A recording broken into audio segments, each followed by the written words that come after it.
Let us read the chromatography, which is page number 82.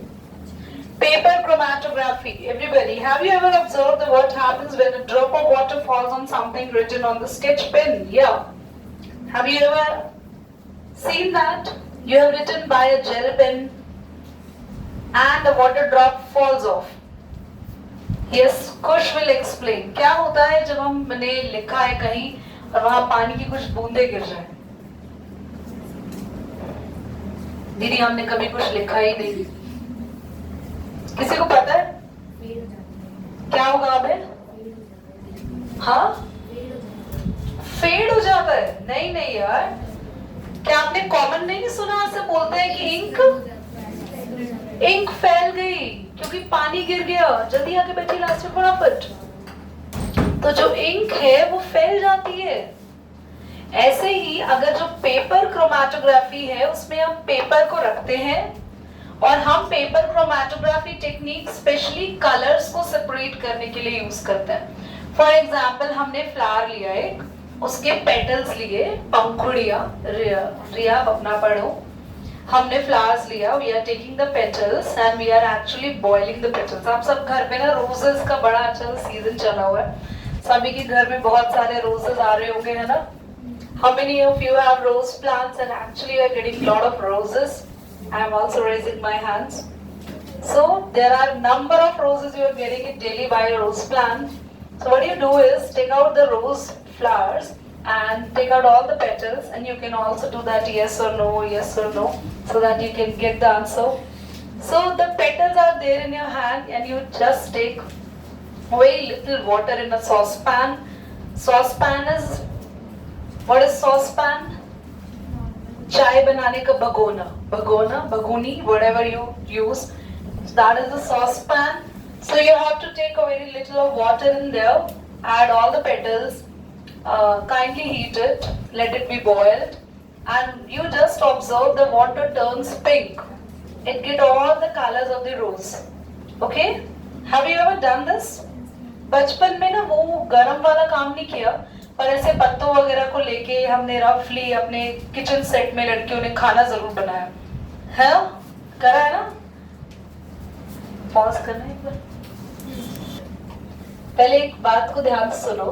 तो आपने अगर इंक को देखा स्प्रेड होते हुए, तो आप आज करना घर जाके ना, आप सब वही वाला पानी लेना जो आप ले रहे हो, पिंक कलर का रोज वाला वाटर। ग्लास लेना आप लोग, ट्रांसपेरेंट ग्लास में अपना एक ड्राइंग शीट के पेपर थोड़े थिक होते हैं, नहीं तो कोई बच्चा स्केचिंग करता हो तो स्केचिंग बुक के पेपर्स भी काफी थिक होते हैं, if you have observe that. वो पेपर लेना जो थोड़ा थिक है और उसको आप एक लंबी शीट में कट कर लेना ताकि आप ग्लास में डाल सको। Once you dip the paper पे वो पानी, पेपर ऐसा रखना कि वो खड़ा हो सके। अब आपकी ड्यूटी है कि पेपर आप किस तरीके से खड़ा रख सकते हैं। ऐसे तो हमारे पास क्रोमेटोग्राफिक जार होते हैं, but I don't think so आपके पास घर में ऐसा कोई जार होगा। बट आप रबर बैंड अटैच करके, साइडों में पेंसिल्स लगा, कुछ भी करके, नहीं तो आप खुद ही उस पेपर को लेके थोड़ी देर खड़े रहना, फिर थोड़ी देर में अपने घर में किसी और मेंबर की ड्यूटी लगा देना। And you must have noticed कुछ टाइम के बाद पानी ऊपर आ जाएगा उस पेपर पे अपने आप। पेपर पे पानी अपने आप ट्रैवल करते हुए ऊपर आ जाएगा। यस, पानी वही रोज वाला वाटर, और आपको उसमें अलग अलग शेड के कलर्स दिखेंगे क्योंकि रोज में एक ही कलर का पिगमेंट थोड़ी होगा, you have different colour pigment. और आपको और देखना है डिफरेंट पिगमेंट्स, तो थोड़ी सी लीव्स और लेना, उसका भी आप क्रश करके डाल देना पानी जब बॉयल हो रहा हो, तो पानी का एक अलग ही कलर हो जाएगा। और उसको आप ऑब्जर्व करना, आप नोटिस करेंगे व्हाट विल हैपन। ध्यान से देखना, मैं क्रोमेटोग्राफी जार बना रही हूँ पूरा एक।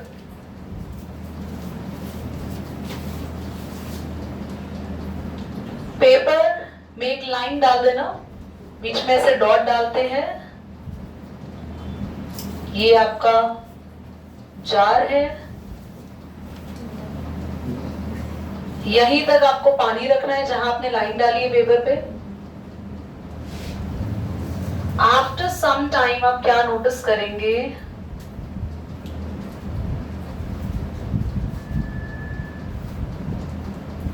कि जो आपने पेपर लिया था भैया पेपर की शेप पे मत जाना कि पेपर पतला हो जाएगा कि नहीं, वो वैसे ही रहेगा आपका जैसे था। नोटिस करेंगे आप पूरा कलर आ जाएगा इधर। और अगर मैंने आपको बताया ना कि फ्लावर पेटल्स के साथ लीव्स भी लेना, तो आप देखना पिंकिश और ग्रीनिश कलर अलग अलग आपको उसमें पेपर पे नजर आएंगे। और आपने एक साथ इकट्ठे कुछ कलर्स को सेपरेट करना सीख लिया, that is what we call paper chromatography. और सर पेपर क्रोमैटोग्राफी कभी पहले दोबारा किस लिए यूज होता है? To separate the colours. Pause करो। What is the activity 5.5 is saying? कौन बता सकता है क्लास में एक्टिविटी 5.5 को? ऋषि will explain. Sit down. Yes, ऋषि.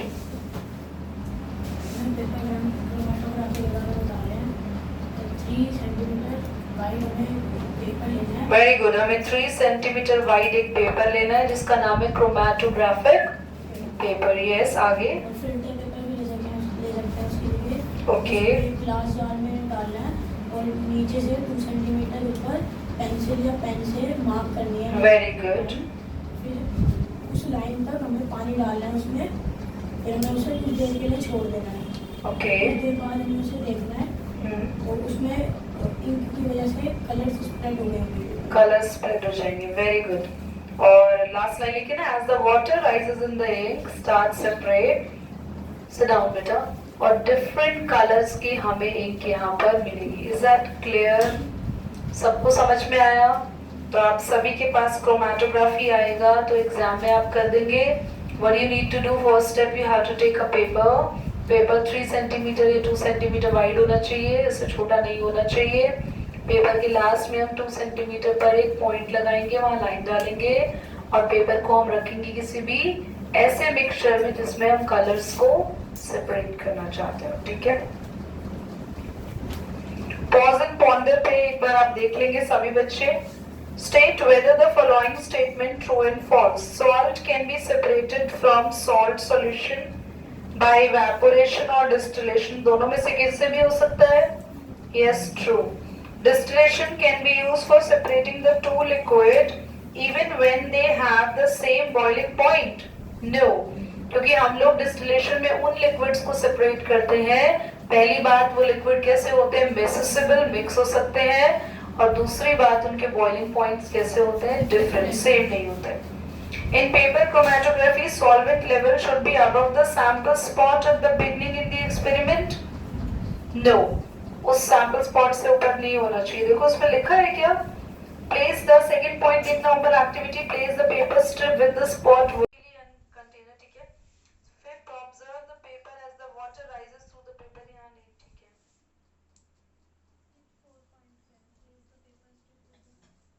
हाँ, the water level should be below spot. ठीक है? तो हमारा वो फॉल्स हो गया। Fourth point, evaporation and crystallisation are the same process. No, false, क्योंकि इवेपोरेशन में पानी इवेपोरेट होता है एंड क्रिस्टलाइजेशन में हमारा सॉल्यूट के क्या बनते हैं? क्रिस्टल्स बनते हैं। How can we separate the component of heterogeneous mixture? Underline करो हेट्रोजेनियस मिक्सचर। और हम लोग नेक्स्ट जो पॉइंटर्स को भी अंडरलाइन करेंगे, separation of to immiscible liquids की बात करें। किसकी बात कर रहे हैं बच्चों? To immiscible. पहले बताओ इमिसिबल क्या होता है? जो मिक्स नहीं होते, ऐसे सॉल्यूशंस, ऐसे लिक्विड्स जो आपस में मिक्स नहीं होते। इसमें हम बात कर रहे हैं जैसे ऑयल एंड वाटर की। Do oil and water mix with each other? और do you find the oil is just going to floating on your shahi paneer और दाल मखनी? शिवानी कह रही देखने का मौका ही नहीं, फटाफट खा जाती हूँ मैं तो, जैसे ही सामने आती है वो तुरंत finish. So have you ever seen the oil is floating on your vegetable curries? हाँ, देखा है आपने? आपने सब्जियों में ऊपर तेल तैरता है नहीं तैरता? ये देखो आप सब हाँ बोलेंगे, मतलब इतनी इंग्लिश तो तुम लोग को आनी चाहिए। So basic I'm saying. So why the oil is floating on the top? Because पानी मिला रखा है मम्मी ने, देखो क्योंकि वाटर की डेंसिटी ऑयल से ज्यादा। बहुत बढ़िया, absolutely right. I want this answer. that water has higher density, water is heavy? हाँ जी आर्यन, आप बोल सकते हैं आपके मन में जो क्वेश्चन आ रहा है। आर्यन ना तिरछी निगाहों से उसको देख रहा है तो अबे किसको आता है, मैं भी सोच रहा था, मुझे भी नहीं आता था। तो why the water is actually settling down in the bowl? Because the water is heavy and the oil is lighter. Oil हल्का होता है, उसकी डेंसिटी कम होती है, ऑयल ऊपर फ्लोट करता है। तो हमने ना ऐसे लिक्विड्स को लिया जो कभी भी मिक्स नहीं होंगे। बच्चों, ऐसे कौन से लिक्विड होते हैं जो कभी भी मिक्स नहीं होते? जो लिक्विड्स का डेंसिटी अलग अलग रहता है, एक भारी एक हल्का है, तो वो लिक्विड आपस में कभी भी मिक्स नहीं होंगे।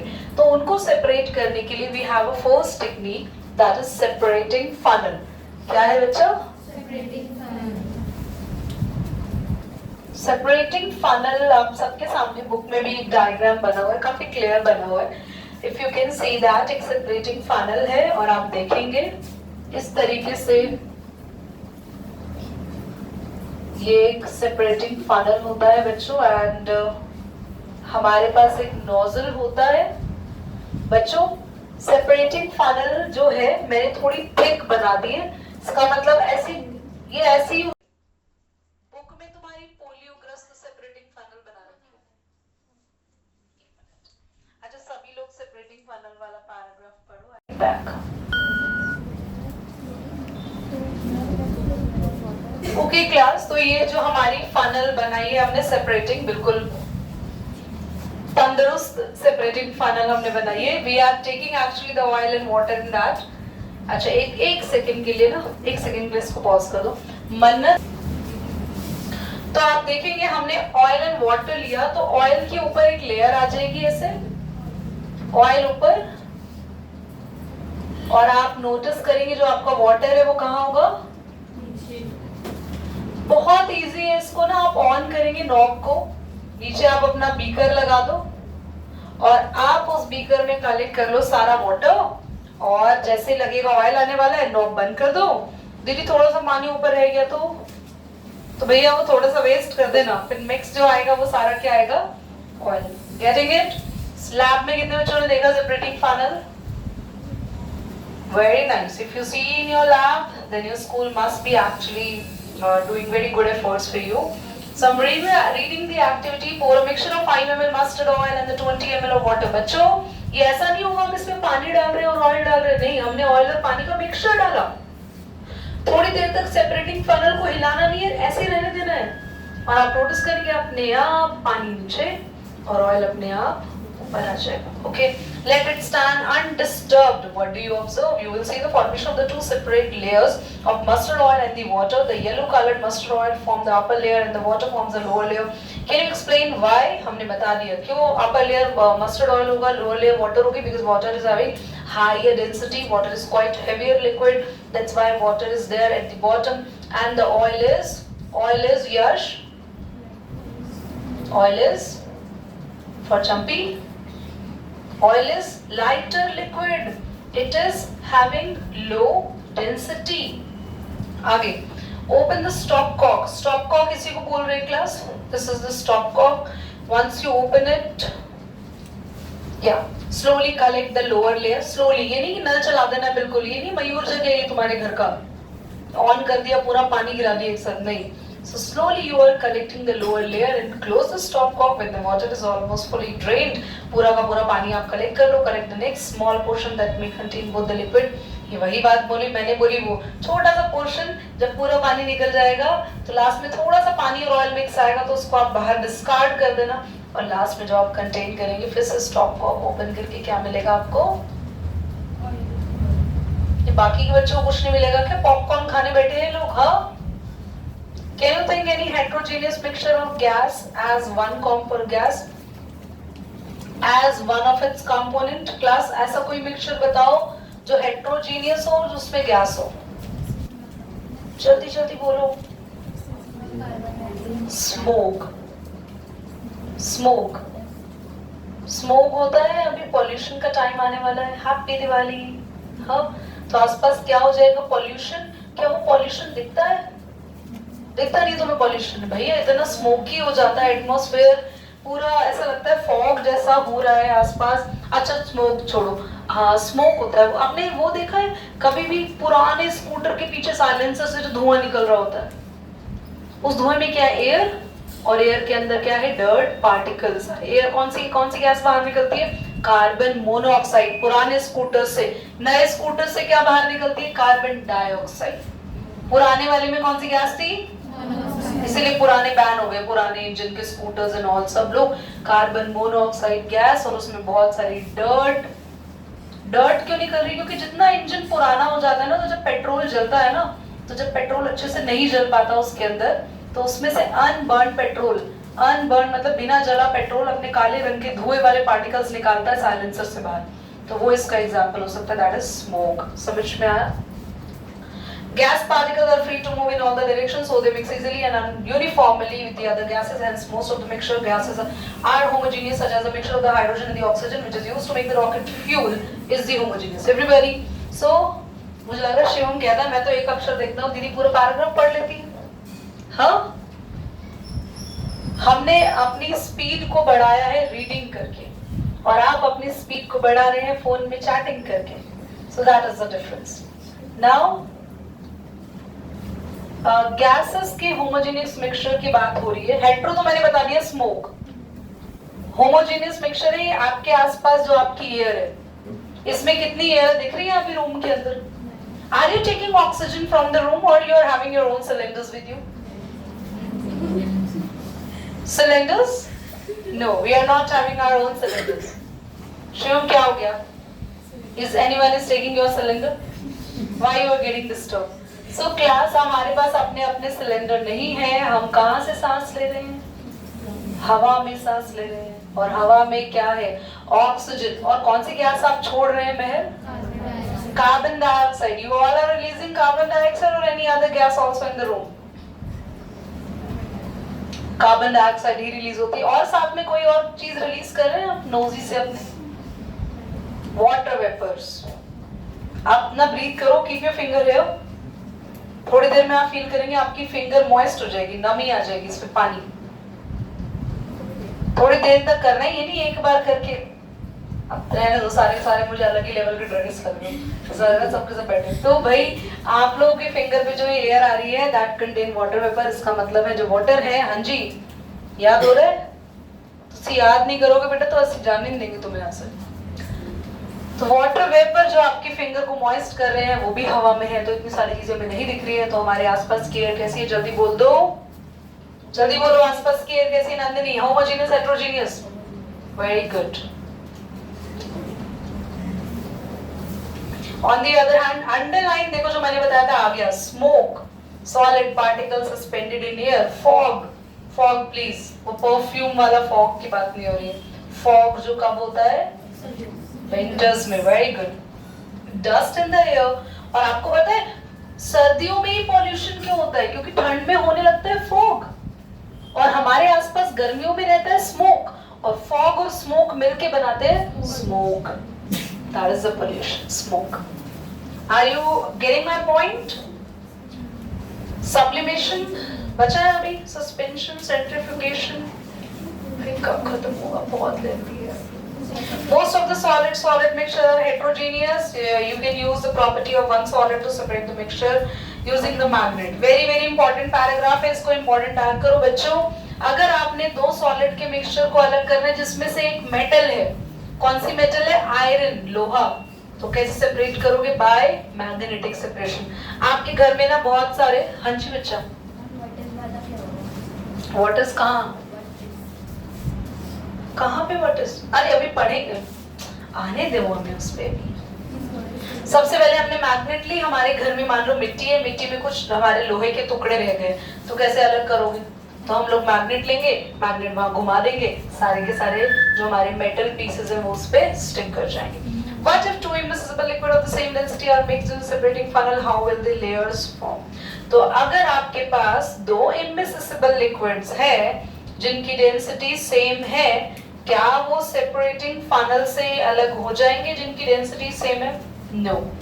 तो उनके लिए वी हैव अनदर मेथड, ठीक है?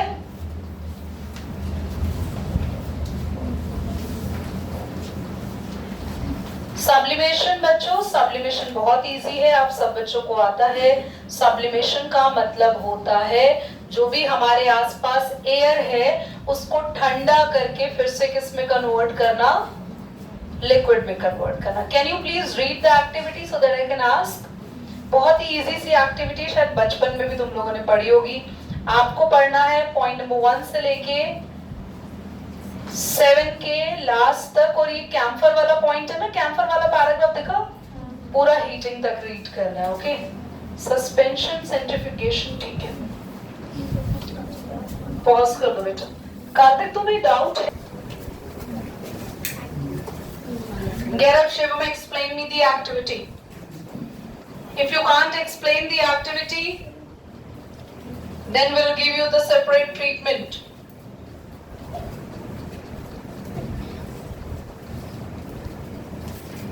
You'll wait after the class. We'll tell you another activity. Explain the activity, Givansh. Shivam. Brush camphor and sand को लेना है, उसको मिक्स करना है। क्या लेना है हमें? Brush camphor and sand. Okay, crushed camphor and sand. Okay, उसको मिक्स करना है और चाइना डिश के अंदर डालना है। फिर चाइना डिश की वो ट्राइपॉड फनल, ट्राइपॉड के ऊपर वायर को, हाँ, फिर दी उसके ऊपर चाइना डिश रखनी है। फिर बोलो बोलो। फिर ड्राई फनल को उस चाइना डिश के ऊपर रखना है। फिर उसके बाद बोलो बोलो। आपको पता है ये एक तरीके से जो गर्म करता है कैम्फर को, कैम्फर हम इसमें डालते हैं और आपने नोटिस करा होगा व्हाइट कलर के फ्यूम्स आते हैं इसमें से, तो वही चीज हो रही है आपके पास जो एक्सपेरिमेंट दिखा रखा है। आपको एक चाइना डिश लेनी है। कितने बच्चों ने चाइना डिश देखी है? चाइना डिश तुम दोनों कुछ नहीं दिखाते तुम्हारे स्कूल वाले, इन्हीं को दिखाते हैं खाली। बेटा इनको कुछ नहीं दिखाते हैं।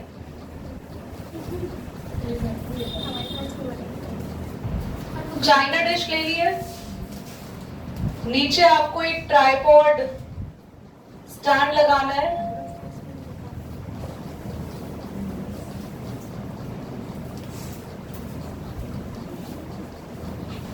यहाँ पे वायर गॉज लगेगा एक, और साथ ही में एक बर्नर भी लगा देना है। बर्थडे केक ज्यादा लग रहा है। Once you heat it, तो आपके पास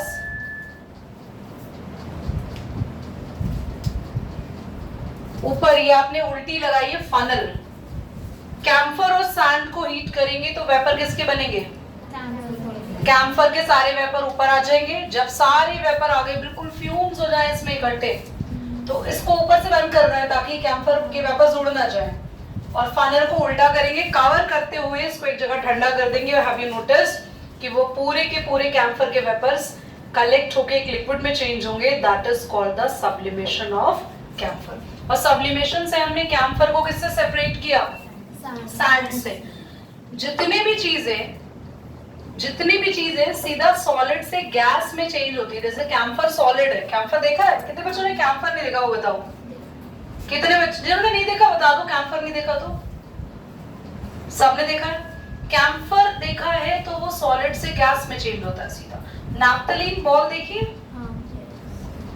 पुराने टाइम पे घरों में अलमीरा वगैरह में ना कुछ व्हाइट कलर की गोलियां रखते थे कपड़ों में या बेड के नीचे under bed. That is naphthalene balls. वो बॉल्स पिघलती नहीं है, छोटी होती रहती है बस, वो भी सब्लाइम होती है। हाँ जी, तुमने खा ली थी क्या?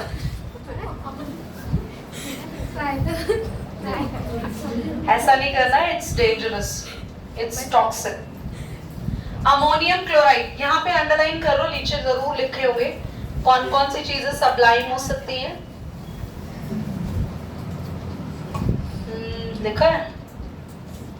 नहीं। आप लिख लो कौन कौन सी चीजें हो सकती है अपनी बुक में सबसे नीचे।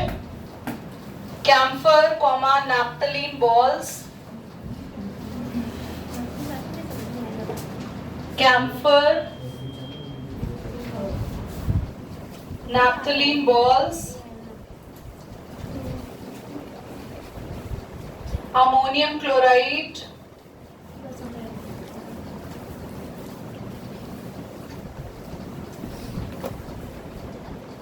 बस इतना ही, एक्सेट्रा कैन बी सब्लाइम। सीधा ये सॉलिड से सीधा किस में चेंज होंगे? एक और भी लिख सकते हो, solid carbon dioxide, solid carbon dioxide. बच्चों उसको ड्राई आइस भी कहते हैं। ये भी सीधा ना CO2 से, CO2 सॉलिड से किस में चेंज होती है? CO2। आपने देखा है वेडिंग में ज्यादातर जो फ्यूम्स नहीं निकलते व्हाइट कलर के, एकदम से वो दुल्हन एंटर करती है साइड से, वो मटके लगा देते हैं, उसमें से फ्यूम्स निकल रहे होते हैं व्हाइट कलर के। That all contain the solid dry ice. वो ड्राई आइस सीधा चेंज हो जाते हैं। ये ऑपरेशन थिएटर वगैरह में भी ना नॉर्मल आइस नहीं रखते, अगर ब्लड को रोकना है ड्राई आइस ही रखते हैं, क्योंकि ड्राई आइस जो होती है वो मेल्ट नहीं होती, सीधा गैस में चेंज होती है, तो आपके स्टिचेस को या इन सब चीजों को गीला नहीं करती है। तो समझ में आया, सर्जरी वगैरह में भी ड्राई आइस यूज की जाती है।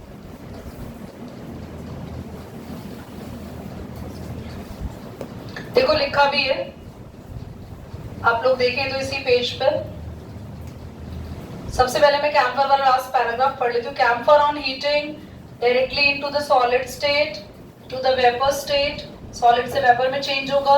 एंड इसको बोलते हैं sublimation on cooling the vapour. जैसे ही वेपर को कूल करोगे, ठंडा करोगे, वापस वो सॉलिड में कन्वर्ट हो जाएगा, तो उसको बोलेंगे डिपोजिशन।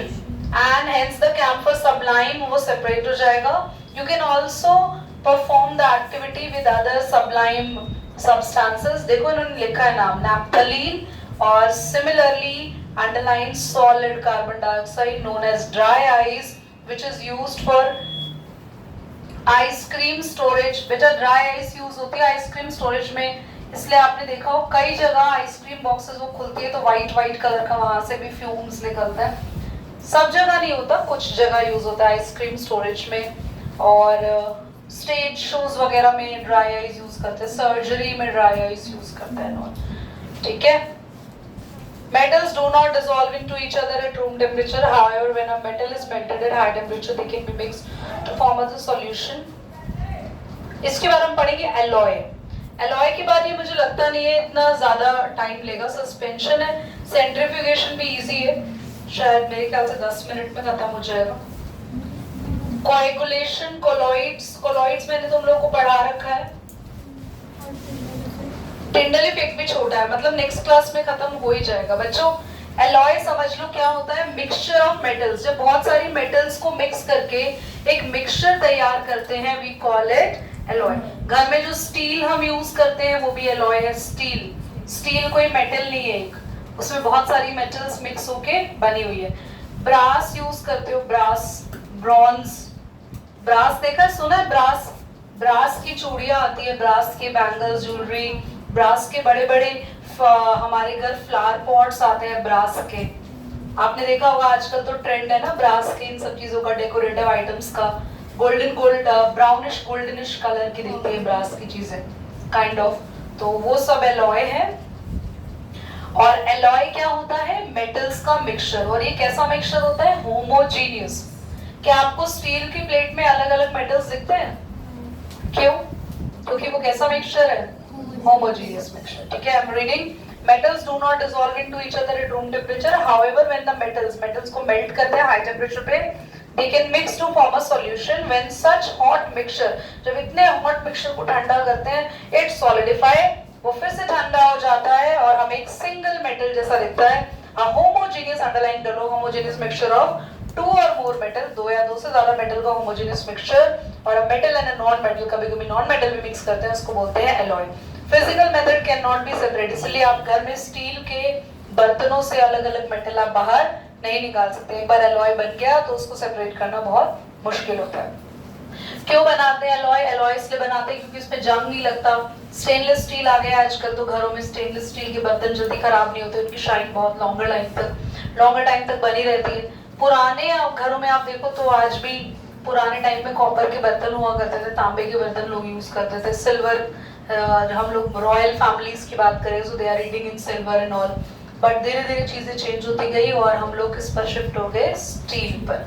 सस्पेंशन जो है हम लोग नेक्स्ट क्लास में देखेंगे, सेंट्रीफ्यूगेशन भी। एक बार इसका पॉज एंड पॉन्डर देखते हैं। Why do immiscible liquid form two separate layer in separating funnel? क्योंकि दोनों की डेंसिटीज क्या होती है? अलग अलग होती है। Is sublimation different from evaporation? Yes, क्योंकि इवेपोरेशन में लिक्विड से वेपर चेंज होता है और सब्लिमेशन में सॉलिड से वेपर चेंज होते हैं। समझ में आया? लिक्विड से वेपर में चेंज होना इवेपोरेशन, सॉलिड से वेपर में चेंज होना क्या हुआ दक्ष? सब्लिमेशन क्या है? और कौन कौन से सॉलिड के एग्जांपल्स ले पाए मैंने? ये सारे। ठीक है, चलो मिलेंगे नेक्स्ट क्लास में बच्चों। Bye bye.